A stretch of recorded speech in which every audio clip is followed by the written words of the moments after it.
이 시간 우리에게 주시는 하나님의 말씀은 마태복음 9장 9절 말씀입니다. 예수께서 그곳을 떠나 지나가시다가 마테라 하는 사람이 세관에 앉아 있는 것을 보시고 이르시되 나를 따르라 하시니 일어나 따르니라. 아멘. 로마에 가면 산 루이지 데이 프란체지 성당이 있습니다. 그곳에는 이탈리아 화가 카리바조가 마태의 이야기를 두고 세 개의 연작 그림이 그려져 있습니다. 그 중에 첫 번째 작품인 성 마테오의 소명이란 작품을 보면 어두침침한 실내에 사람들이 모여 있지요. 그림 왼편에는 탁자 주변에 사람들이 앉아 있는데 한 젊은이는 열심히 동전을 세고 있고 그 옆에 있는 노인은 젊은이가 돈을 잘 세고 있는지 지켜보고 있지요. 나머지 사람들은 고개를 돌려서 입구에 서 있는 두 사람을 바라보고 있는데 그들 중에 손을 쭉 뻗으며 누군가를 부르고 있는 사람이 바로 예수님입니다. 예수님의 손은 미켈란젤로의 천지창조에서 아담에게 손을 뻗고 있는 창조주의 손을 연상케 하지요. 그런데 탁자 주변의 인물들은 2000년 전 예수 그리스도가 살던 로마 제국 시대의 복장이 아니라 카라바조가 살던 시대의 복장을 하고 있죠. 그것은 예수님이 지금도 언제든지 어디서든지 누구에게나 갑자기 찾아올 수 있음을 의미하고 있습니다. 또 예수님의 모습을 보면 우리 주변에서 흔히 볼 수 있는 평범한 사람의 모습이고 이곳을 찾아오시느라 피곤한 듯한 얼굴을 하고 계십니다. 또 맨발로 오셨습니다. 베드로도 예수님처럼 지쳐 있고 머리는 떡져 있고 맨발이지요. 이것은 교회와 예수님의 종들이 살아가야 하는 참 모습을 보여주고 있습니다. 이 그림은 전체적으로 어둡지만 빛이 화면을 가로지르면서 비추고 있지요. 이 빛은 구원과 은총의 빛으로 묘사하였습니다. 카라바조는 약 26세 정도 되었던 1599년에 이 작품을 주문받았습니다. 그때까지 그는 로마에서 활동하던 평범한 화가 중에 한 사람이었지만 이 그림을 완성한 후에 그는 로마에서 가장 유명한 화가가 되었습니다. 오늘은 이 작품의 주인공이자 마태복음을 기록한 저자이고 예수님의 제자 중에 가장 뜨거운 감자로 여겨졌던 마태에 대해서 살펴보고자 합니다. 먼저 마테라 하는 사람이 누구인지에 대해서 살펴보면요. 마테는 아람어로 하나님의 선물이라는 뜻인데 다른 복음서에는 그를 레위라고 기록하고 있지요. 학자들은 시몬이 베드로로 계명한 것처럼 레위가 본명이고 제자로 부름받은 이후에 마테로 계명한 것으로 보고 있어요. 마테는 레위 지파 후손인 알페오의 아들로 태어났죠. 레위 자손은 성전에서 일하는 자들이기 때문에 율법이나 신앙 훈련을 철저히 받았을 것으로 예상합니다. 그 이유는 마태복음에는 구약 인용 구절이 약 130여 개가 있는데 이는 다른 세 개의 복음서보다 압도적으로 구약을 많이 인용하고 있기 때문이에요. 이것은 마태가 율법에 대한 철저한 교육을 받았고 율법사들에 준하는 지식을 가지고 있었다라는 것을 알 수 있게 해줍니다. 예수님께서 그를 부르신 곳은 세관이죠. 지난주 삭개오 이야기를 통해서 세리가 당시 어떤 위치에 있었는지 말씀을 드렸습니다. 하지만 좀 더 구체적으로 말씀을 드리면 세리의 세 가지 특징이 있어요. 첫 번째로는 세리는 최소 3개 국어에 능통해야 했습니다. 로마는 아무나 세리를 시키지 않았죠. 적어도 3개 국어인 아람어, 헬라어, 그리고 히브리어를 할 줄 알아야 세리가 되었습니다. 마태는 레위인으로서 이런 교육을 받아왔을 겁니다. 두 번째로 세리는 돈과 권력에 목숨을 거는 사람들이었어요. 마태는 누구보다 율법을 잘 알고 있었던 사람임에도 불구하고 세리가 되었죠. 하나님의 말씀을 지키며 사는 것보다 세상의 권력과 돈이 좋아서 세리가 되었을 거예요. 아무리 세상에서 손가락질 받아도 그는 돈과 권력에 미쳐 있었다는 말이 가장 알맞은 표현 같습니다. 마지막으로 세리는 유대 사회에서 포기한 자들이었어요. 세리와 죄인은 사회적으로 최하위층 사람의 통칭입니다. 그래서 세리들은 재판정에서 증언할 자격도 없고 회당에 들어가는 것도 허락되지 않았어요. 심지어 세리의 돈으로 헌금을 하더라도 그 헌금은 받아주지 않았습니다. 그러니까 세리들은 완전히 사회적인 나병 환자였고 공동체 밖으로 내놓은 사람이었던 거죠. 지금까지 살펴본 모습이 바로 마태의 외적인 모습이었다고 한다면 구체적으로 마태가 어떤 사람인지 세 가지로 살펴보고자 합니다. 첫 번째로 마태는 겸손한 사람이었습니다. 오늘 읽은 9절 말씀을 보시면 예수께서 그곳을 떠나 지나가시다가 마태라 하는 사람이 세관에 앉아 있는 것을 보시고 이르시되 나를 따르라 하시니 일어나 따르니라. 이 말씀은 마태의 자서전이자 간증과도 같은 말씀이지요. 그렇다면 이 말씀을 좀 더 극적으로 여러 설명을 덧붙일 수 있었어요. 예를 들면 누가복음에서 베드로를 부르신 장면은 누가복음 5장 1절부터 11절까지 나오죠. 예수님께서 게네사렛 호숫가에 서서 베드로를 향해서 배를 잠깐 빌려달라 청하고 그 배 위에서 말씀을 전하시죠. 그리고 나서 베드로에게 깊은 곳에 가서 그물을 내려 고기를 잡으라 명령하세요.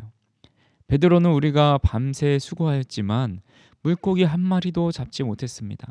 하지만 주님의 말씀을 의지하여서 내가 그물을 내리겠습니다 하고 그물을 내립니다. 베드로는 그물이 찢어질 정도로 많은 고기를 잡고 주님의 제자가 되지요. 자신이 쓴 복음서라면 자신에 대해서 좀 더 자세히 기록할 수도 있었지만 그는 정말 필요한 정보만 기록해 놓았습니다. 그는 세관에서 일하는 세리였고 예수께서 나를 따르라 하시니 일어나 따랐다라는 것이 전부이죠. 우리도 주님을 만났을 때를 회고해 보면 어떻게 주님을 따르게 되었는지 말하라고 한다면 우리는 어떻게 말할 수 있을까요? 이렇게 간단하고 정확하게 말하기라는 쉽지 않을 겁니다. 하지만 마태의 간증은 다른 말을 보태지 않고 자신이 세관에 앉아 있었는데 주님이 나를 따르라 말씀하시자 일어나 따랐다 아주 간단하게 말을 합니다. 또한 그는 자신이 세리였다라는 것을 숨기지 않지요. 마태복음 10장에서 예수님의 12제자 명단이 나옵니다. 그 중에 10장 3절에 빌립과 바돌로메, 도마와 세리 마태 이렇게 자신을 세리라고 칭합니다. 다른 복음서에는 마태를 부르실 때 빼고는 세리라고 칭하는 복음서가 없지요. 왜냐하면 세리라는 직업은 그의 부끄럽고 드러내고 싶지 않은 과거였기 때문입니다. 하지만 마태는 자신의 이름이 오늘 본문의 사건을 제외하면 유일하게 나오는데 그때 세리라고 자신의 직업을 밝힙니다. 마태가 그 후에 무슨 일을 하였는지 예수님과 무슨 말을 나누었는지 어디를 찾아봐도 기록된 구절이 없습니다. 하지만 이는 마태뿐만이 아니었어요. 마가 또한 그랬습니다. 마가복음에 마가라는 이름이 한 번도 등장하지 않습니다. 다만 이 사람이 마가였을 것이라고 추측하는 말씀이 있어요. 마가복음 14장 51절에서 52절에 한 청년이 벗은 몸에 베옷이불을 두르고 예수를 따라가다가 무리에게 잡힘에 베옷이불을 버리고 벗은 몸으로 도망하니라. 이 말씀은 마가복음에만 등장하는 사건인데 학자들은 이 청년이 바로 마가일 것이다 추측하지요. 요한복음을 기록한 요한도 자신의 이름을 한 번도 드러내지 않습니다. 다만 예수님께서 예수님의 어머니인 마리아를 자신에게 부탁하실 때 이렇게 표현하지요.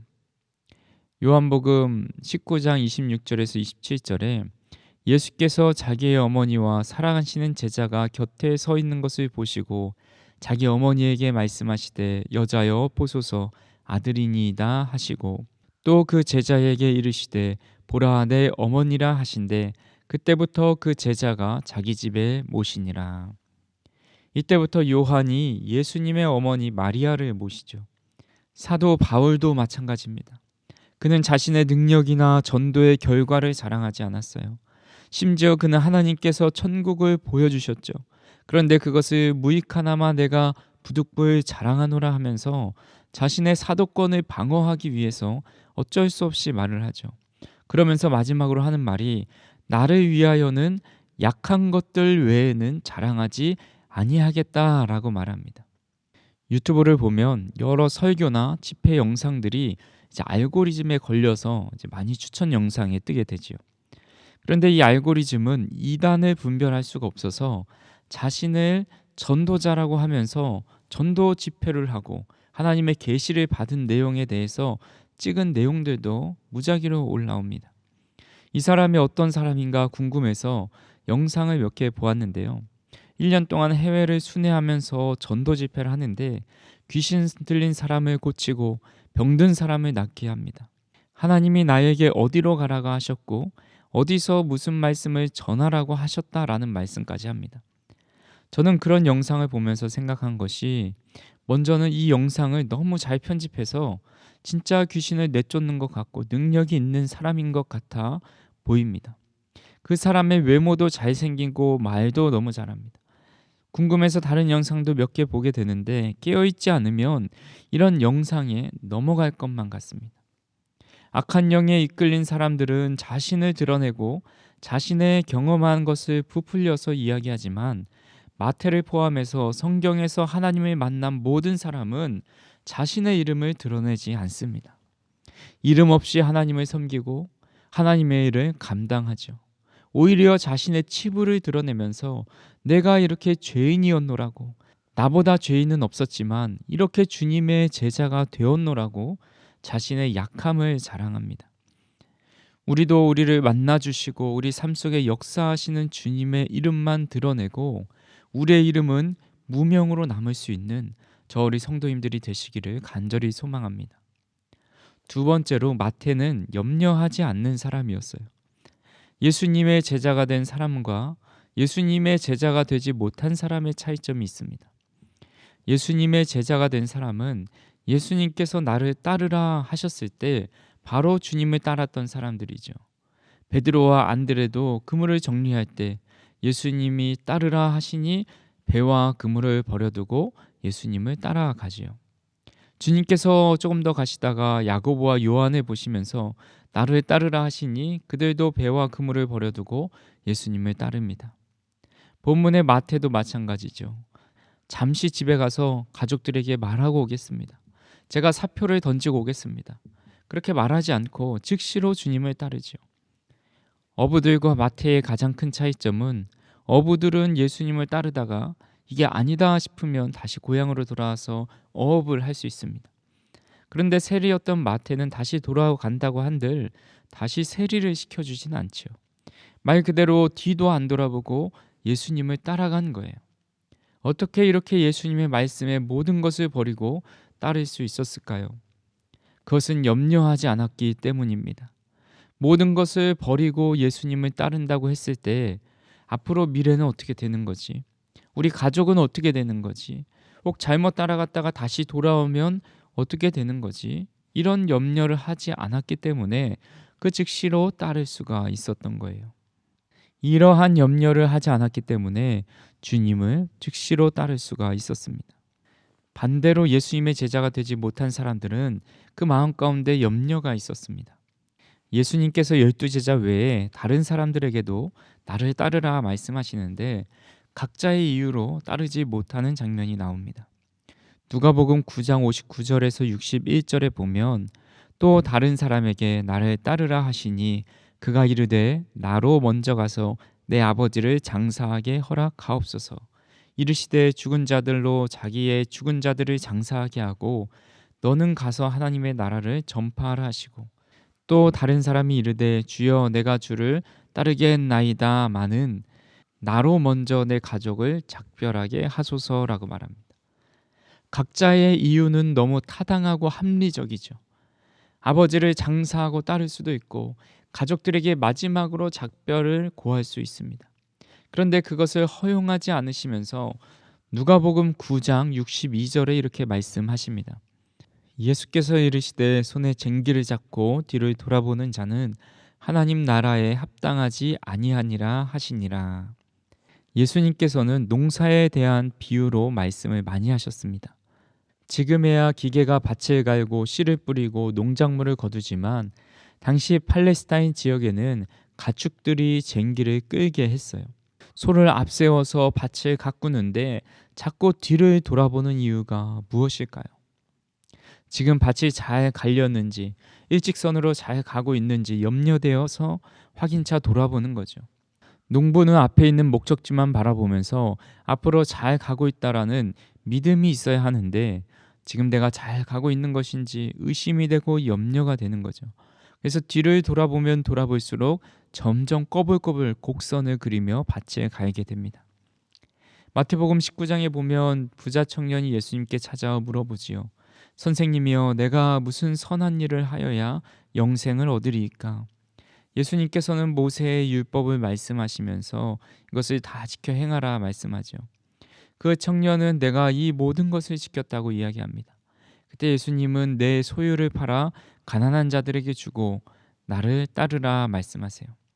하지만 청년은 예수님을 따르지 못합니다. 그 이유가 마태복음 19장 22절에 말씀하고 있습니다. 그 청년이 재물이 많음으로 이 말씀을 듣고 근심하며 가니라. 그 청년이 예수님을 따르지 못한 이유는 물질이라고 말씀하셨지만 물질보다 더 큰 이유는 물질로 인한 근심 때문입니다. 물질로 인한 근심이 가장 크기 때문에 재물이 많아서 근심이 많다라고 말씀하는 거죠. 하지만 물질이 많아도 근심이 없으면 주님을 따를 수 있습니다. 누가복음 5장 29절 말씀을 읽어보겠습니다.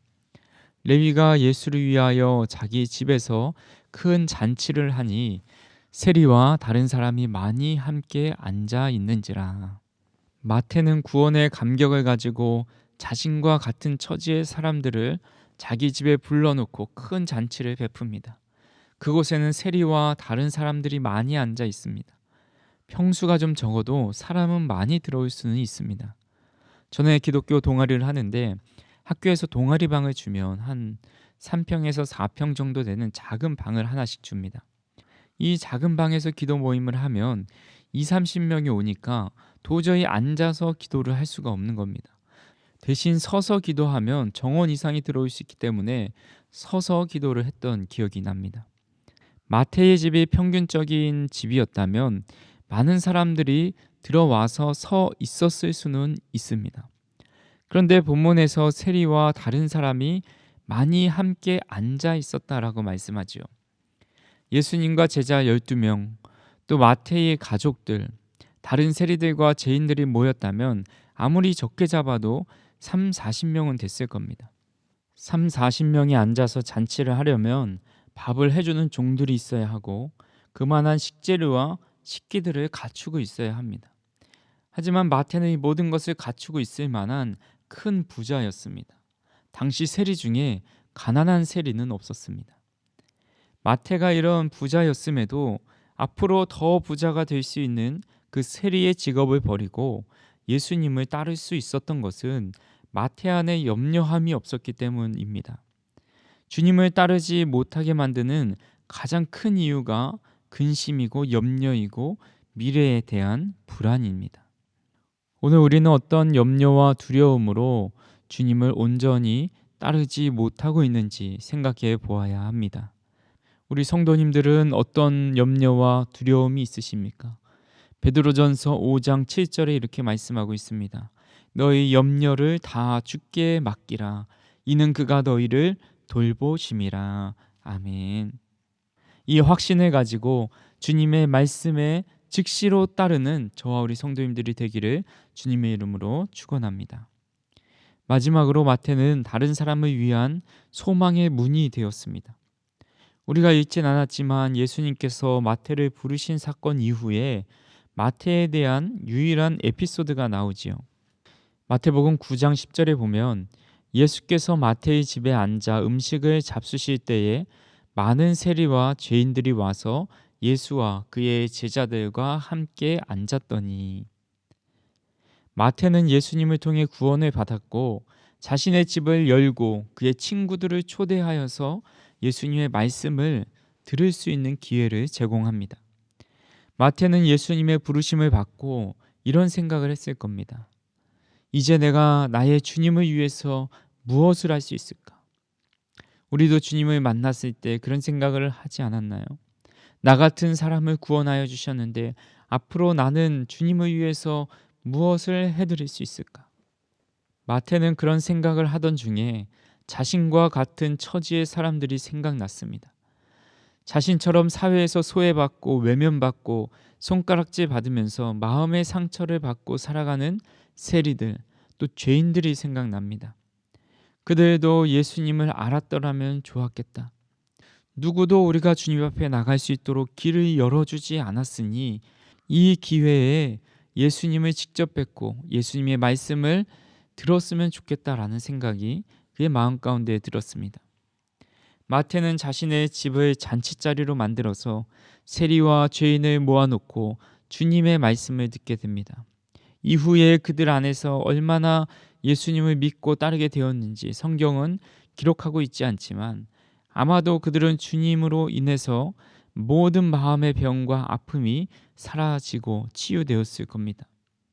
그 이유는 그 이후의 사건을 통해 알 수 있습니다.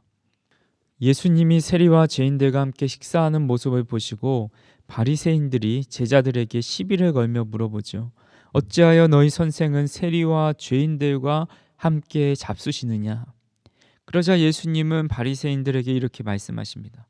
마태복음 9장 12절 말씀에 예수께서 들으시고 이르시되 건강한 자에게는 의사가 쓸데없고 병든 자에게라야 쓸데 있느니라. 그 자리에 모인 세리와 죄인들을 병든 자라 말씀합니다. 그리고 예수님은 자신을 의사라고 말씀하십니다. 즉 예수님이 의사시라면 못 고칠 병이 없는 거죠. 예수님께 나오는 모든 병든 자는 고침을 받을 수 있습니다. 그렇기에 그 자리에 모인 세리와 죄인들이 주님의 말씀을 받고 삶의 모든 고통과 아픔은 치유되고 예수님을 믿고 따랐을 겁니다. 마태는 세리와 죄인들이 예수님을 한 번만 만날 수 있다면 그들도 자신처럼 변화될 것이라는 확신이 있었습니다. 우리에게도 이런 확신이 필요합니다. 예수님을 만나서 변화되지 않을 사람은 아무도 없습니다. 예수님을 만나서 못 고칠 병은 없습니다. 그렇기에 어떻게 해서든지 우리는 주변에 믿지 않는 자들이 주님을 만날 수 있도록 소망의 문이 되어야 합니다. 그런데 여기서 오해하지 말아야 할 것이 예수님을 한 번만 만나게 한다는 말이 한 번만 교회에 데려오면 되고 한 번만 예수님을 전하면 된다는 의미는 아닙니다. 마태는 세간에 처음 앉은 것도 아니고 예수님은 마태가 있었던 곳에 처음 오신 것도 아니었습니다. 오늘 본문 9절 말씀을 다시 한번 보시면 예수께서 그곳을 떠나 지나가시다가 마테라 하는 사람이 세관에 앉아 있는 것을 보시고 라고 말씀하고 있습니다. 예수님께서는 이런저런 일로 돌아다니시면서 가버나움을 지나셨을 때 혹은 그 도시의 한 거리를 단순히 걸어가셨을 때 마태를 보게 됩니다. 가버나움은 그리스도께서 계시던 도시였고 주님은 자주 그곳에 머무르셨습니다. 하지만 이전까지는 마태는 아직 구원받지 못한 상태였죠. 주님은 그때까지 마태라 하는 사람을 특별하게 주목하지 않으시다가 오늘 마태를 주목하여 보신 겁니다. 우리는 예배를 수도 없이 드려왔습니다. 그런데 매번 그렇게 예배가 은혜가 있고 매번 눈물을 흘리고 매번 감격이 있는 것은 아니죠.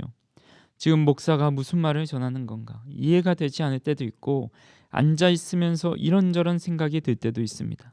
예배드리기 직전에 화가 난 일로 아직 화가 식지 않은 상태일 수도 있고 때론 피곤해서 숙면을 할 때도 있습니다. 그러다가 특별한 날 평소에 알고 있었던 말씀이었고 수도 없이 들어왔던 말씀이 마음에 큰 은혜로 다가옵니다. 매 주일 매일같이 앉아 있었던 자리지만 주님을 깊이 경험하는 자리가 될 수도 있습니다. 하나님의 은혜는 내가 예상치 못한 때 찾아옵니다. 내 계획과는 다르게 찾아옵니다. 우리 자녀, 우리 남편, 우리 식구들의 구원도 우리가 예상치 못한 때에 찾아옵니다. 우리는 그때가 언제인지 모르기 때문에 우리는 그들에게 언제나 소망의 문이 되어야 합니다. 예수님의 섬김과 사랑으로 계속 복음을 전해야 합니다. 내가 만난 예수님을 저도에도 한 번만 만날 수 있다면 변화된다라는 확신을 가지고 때를 얻든지 못 얻든지 복음을 삶으로 전하는 저와 우리 성도님들이 되시기를 간절히 소망합니다. 오늘 위대한 사도 마태에 대해 살펴보았습니다. 마태는 자신의 이름을 드러내지 않고 주님의 사역에 필요한 최소한의 부분만 기록했음에도 우리는 그분의 신앙과 믿음이 얼마나 위대한지 이 복음서를 통해 깨닫게 됩니다. 우리 사도 마태처럼 주님의 이름만 드러내는 겸손한 삶을 살아가시기를 소망합니다. 세상의 염려, 물질의 염려, 미래에 대한 염려를 주님 앞에 맡기고 살 수 있기를 소망합니다. 우리를 변화시키시고 우리를 치료해 주시는 주님을 다른 사람에게 알려주고 소개하는 소망의 문이 다 되시기를 주님의 이름으로 축원합니다. 사랑과 은혜가 풍성하신 하나님, 오늘도 주님의 은혜로 주님의 제자로 불러주시니 감사합니다. 주님께서 우리의 삶에 행하신 놀라운 일들 속에서 늘 겸손한 마음을 허락하여 주옵소서. 세상의 염려, 물질의 염려, 미래에 대한 염려를 버리고 주님을 온전히 따르게 하여 주옵소서. 특별히 우리가 소망의 문이 되길 원합니다. 주님께서 우리에게 찾아오셨던 것처럼 주변에 믿지 않는 자들을 만나주시고 우리는 때를 얻든지 못 얻든지 주님을 증언하는 삶을 살게 하여 주시옵소서. 예수님의 이름으로 기도합니다. 아멘.